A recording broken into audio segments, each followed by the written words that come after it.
काम नहीं करेंगे तब भी शोषण, और करेंगे तो महीना नहीं मिलता है। कौन सा ऐसा काम है जो हमने अभी तक नहीं किया है अपने समूह के लिए? जो भी समूह के लिए बन पड़ता है वो सब हम करते ही जाते हैं, लेकिन फिर भी आज तक हमें हमारी मानदेय नहीं मिल रही है। क्या हमें हमारा मानदेय नहीं मिल सकता है? अरे कोई खेत में मजदूर भी काम करने जाता है तो उसको 2 दिन के बाद में उसकी मजदूरी दी जाती है, लेकिन हमारे साथ तो 1 साल 2 साल से मानदेय ही नहीं मिल रहा है। इसका कौन जवाबदेही होगा? हेलो फ्रेंड, नमस्ते, प्रणाम, गुड मॉर्निंग।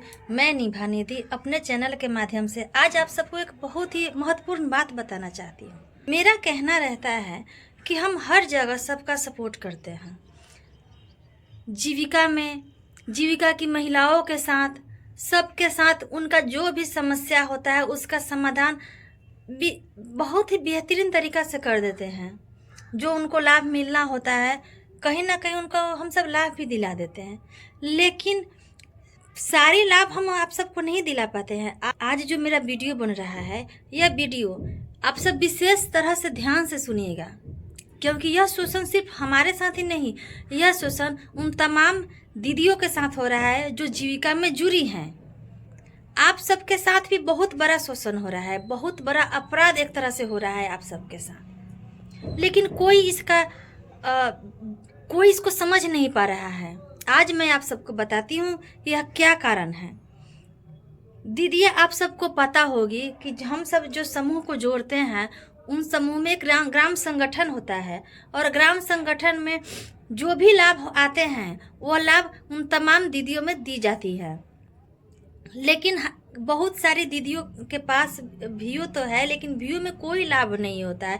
इसका कारण कोई सरकार नहीं है, इसका कारण वह उच्च अधिकारी होता है जो हड़प लेता है। तो इसका मांग करना होगा ना। मतलब कि हम इतना कोशिश कर रहे हैं कि वो लाभ आप तक पहुँचे, लेकिन वो लाभ आप तक नहीं पहुँच पा रही है। मैं एक सवाल उन लोगों से करना चाहती हूँ जो BPM बन के बैठे हैं, DPM बन के बैठे हैं, AC हैं। उन लोगों को तो महीना बहुत आसानी तरीक़ा से मिल जा रहा है। क्या काम कर रहे हैं आप सब? हम सब काम भी करेंगे और शोषण भी सहेंगे, लेकिन अब ऐसा कुछ नहीं होगा। अब हमारी आवाज़ उठेगी, और उतना आवाज़ उठेगी ना कि कोई नहीं दबा सकता है। और ना तो अब हमें आप सबकी ज़रूरत है और ना ही किसी की ज़रूरत है, क्योंकि हम हैं तभी आप हैं। हम लखौरा से हैं, और यहाँ लखौरा में इस माला फेडरेशन में इतना न चोरी डकैती हो गई है, सारे पैसे लूट लिए गए हैं। जो आता है लूट कर जाता है, जो आता है वो लूट कर जाता है, और कंगाल कौन बनता है? हम और आप बन जाते हैं।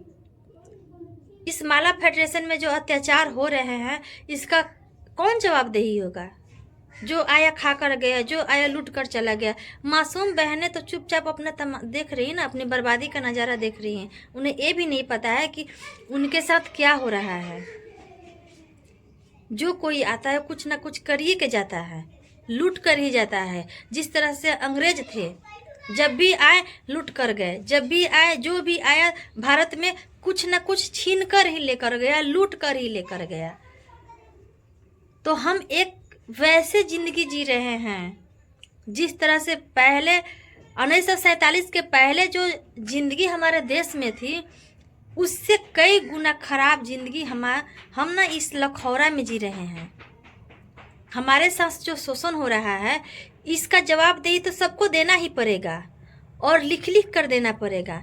1 साल से 2 साल से हम सबका मानदेय नहीं मिल रहा है। क्या यूं ही हम सब बैठे रहे हैं? लेकिन 10 महीने से, 12 महीने से या 2 साल से हम सबका मानदेय नहीं मिल रहा है, उसका ब्याज कौन देगा? इसका जवाब आप सबको देना होगा, और इसको शेयर कीजिए, उतना शेयर कीजिए ना कि आवाज़ हमारी सरकार तक पहुँचे। हमने सरकार बनाई है अपने हक के लिए लड़ने के लिए, ना कि किसी को कुर्सी पे बैठने के लिए। उनको खड़ा होना होगा और हमारे लिए लड़ना होगा। जिस तरह से हमने उनके लिए लड़ी है उस तरह से उनको भी हमारे लिए लड़ना होगा।